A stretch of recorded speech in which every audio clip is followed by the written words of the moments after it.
Lovins here with the last volume day. Thank goodness we made it. Pause squats were a little lighter this week, only moved up to 515. Had a bench press PR, paused conventional PR, and close grip PR for reps. So you see here, starting with 475.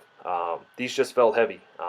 The volume has finally caught up with me, 30 pounds lighter on my heaviest set for this day than I was last week. So hey, that's what I like to see. I know that if I've put that kind of fatigue into my system, that I'm going to have a pretty good super compensation coming out of this. I'm transitioning to the intensity block next week. After I finish the intensity block, I'll probably give a basic overview of what the TSA program looked like. In general, though, no matter what program you're doing, as long as your average intensity of your work sets is between 70 to 85%, and your volume is increasing each training cycle, you're going to do fine. You should make some optimal choices, closer to the competition movements as you get closer to competition. As you're further out in the off season, if you squat low bar, you can do more high bar work or front squat work. But in general, if your rep ranges are 8 reps or less, your volume is steadily increasing training cycle to training cycle, and your average intensity is 70 to 85%, you've pretty much got a solid program.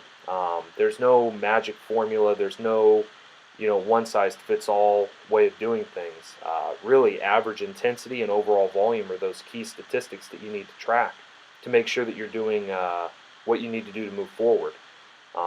All programs get at those, whether it's the cube method, 5-3-1, starting strength, the Texas method. It's just different amounts of volume and training stimulus and intensity, as well as when you go for a PR, those sorts of things.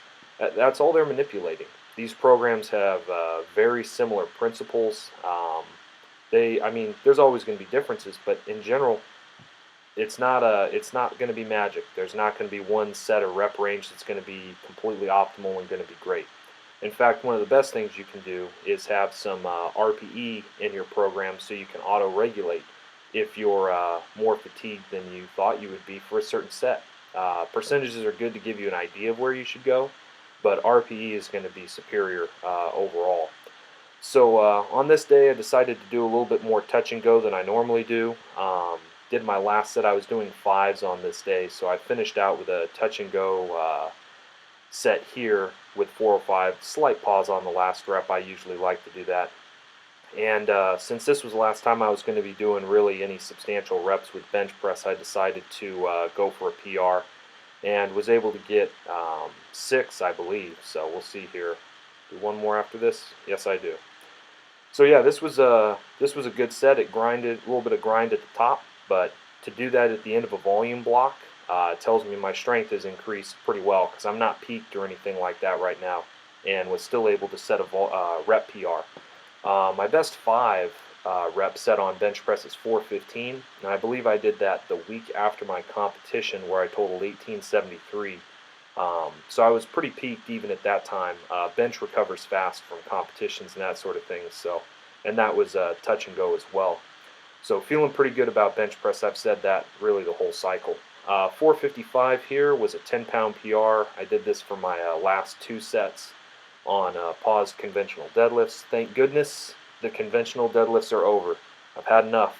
Not my lift, not what I am good at. So this was my last set. I tried to focus up and do a little bit longer pauses, but they still looked pretty fast as I watched the video footage here.